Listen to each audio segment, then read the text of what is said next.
नमो नमः सद्गुरुभ्यः सद्गुरुभ्यो नमो नमः। नमो नमः सद्गुरुभ्यः सद्गुरुभ्यो नमो नमः।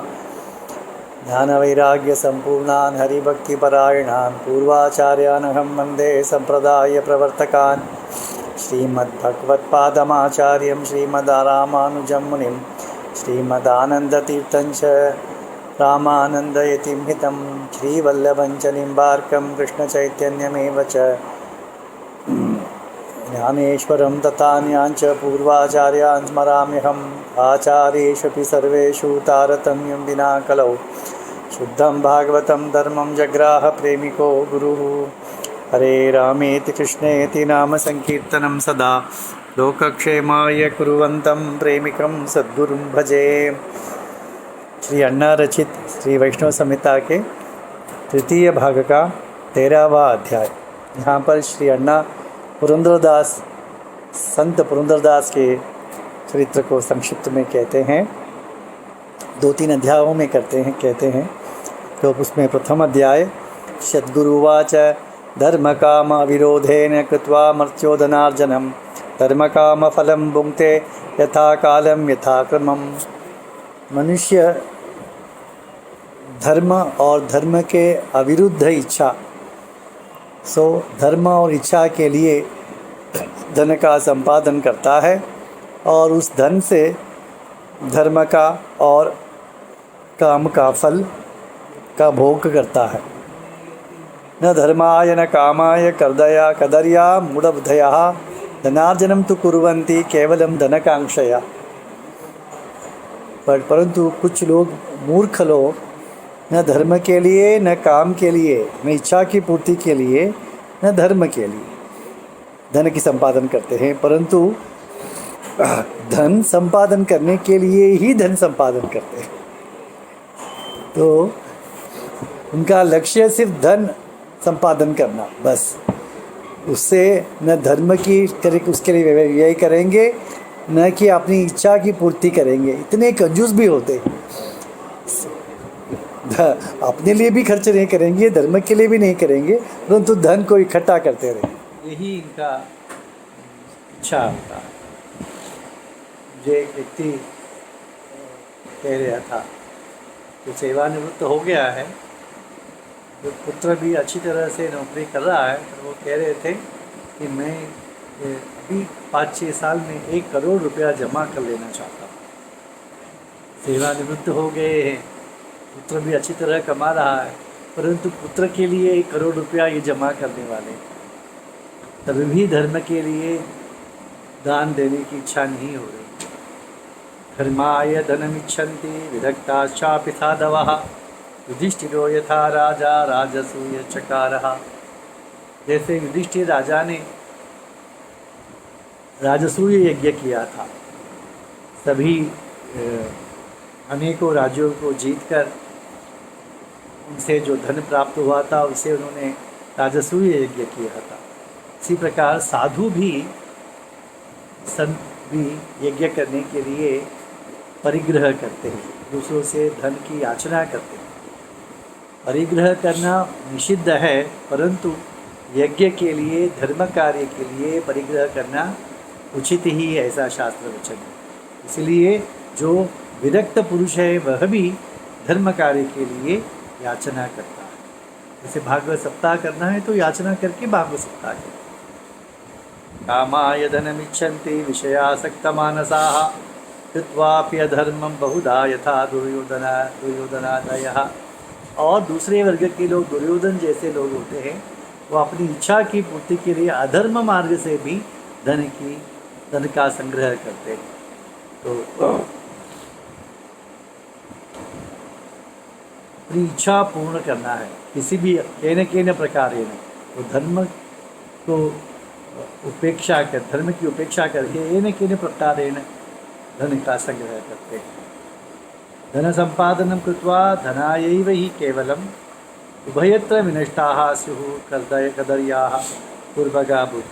तो ये ऐसे जो व्यक्ति है दुर्योधन जैसे, वह धन और धन संपादन से ही उनका यह लोग परलोक दोनों नष्ट हो जाता है। अधर्म रूप से वे धन संचय करते हैं, वह एक पाप है। और उस धर्म का व्यय अपनी इच्छा की पूर्ति के लिए करते हैं, जो धर्म के विरुद्ध है। तो इस प्रकार इनका इनका दोनों तरफ इनका हानि ही हानि। तस्मात् संपादयं लोके वित्तं यावत् प्रयोजनं स्वधर्मम् आचरेत् विद्वान विषयासक्ति विवर्जिता। तो क्या करना चाहिए? धर्म का संपादन करना चाहिए। तो जितना चाहिए, जितना आवश्यक है, उतना धर्म का संचय करना चाहिए, और उस धन का संचय करना चाहिए। उस धन से धर्म के अनुरूप अपना जीवन व्यतीत करना चाहिए। विषयों प्रति आसक्ति रहित होकर धर्म के अनुरूप अपना जीवन चलाना चाहिए। उसके लिए कितना आवश्यक है उतना धन का संग्रह करना चाहिए। दरिद्रा नहीं तेस्तेनाः क्षुत्पिपासा कुला नरः अधिकम योभिमन्येत सस्तेनो दंडमर्हति। तो अभी गरीब है, भूखा है, तो उसने कहीं जाकर चोरी कर ली भूख मिटाने के लिए, तो वो वास्तव में वह चोर नहीं है। चोर कौन है? तो अपने आवश्यकता से अधिक जो धन का संचय करता है, वही यथार्थ में चोर है, ऐसा श्री अण्णा कहते हैं।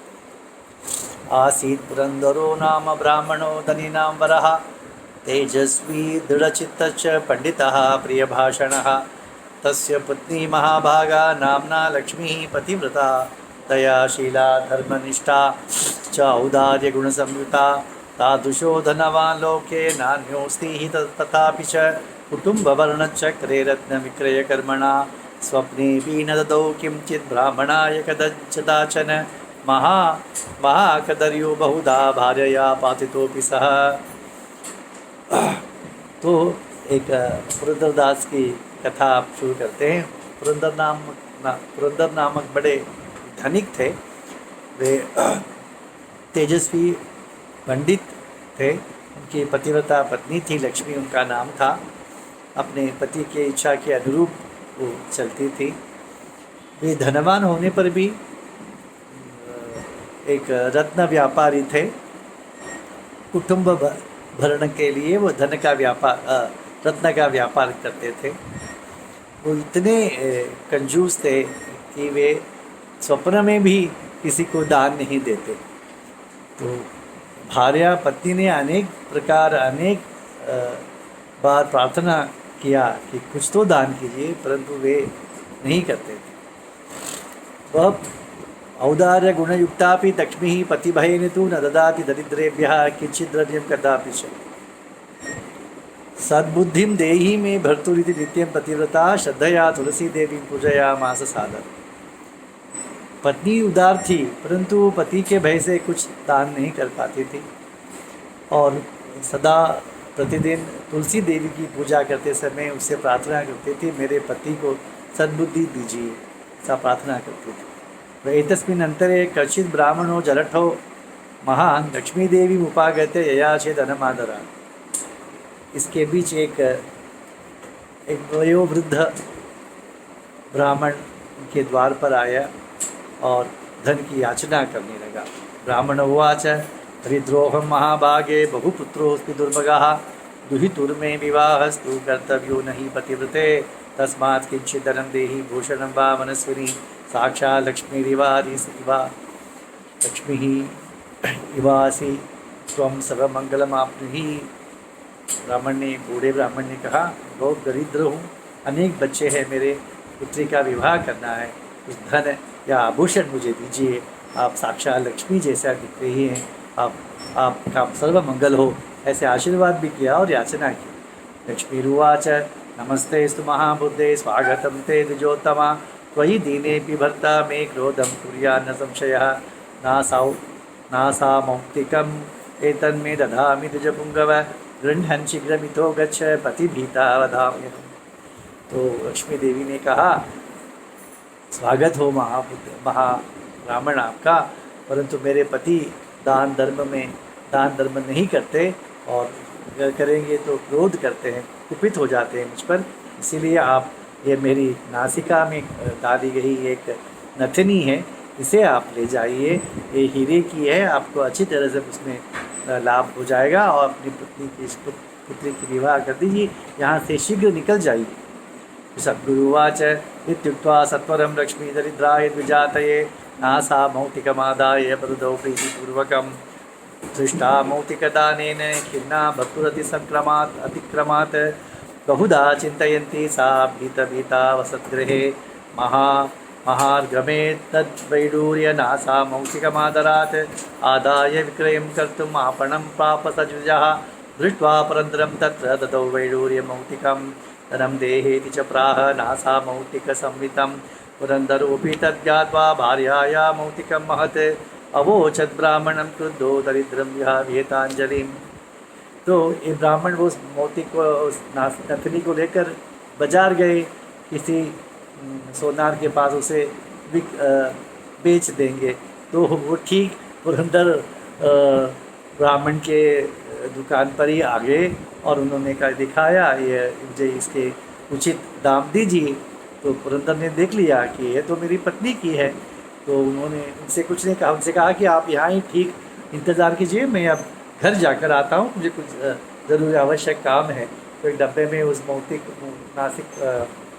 उस नथनी को रखकर डब्बा लेकर ये घर आ पहुँचे। बहुत क्रोधित तो थे।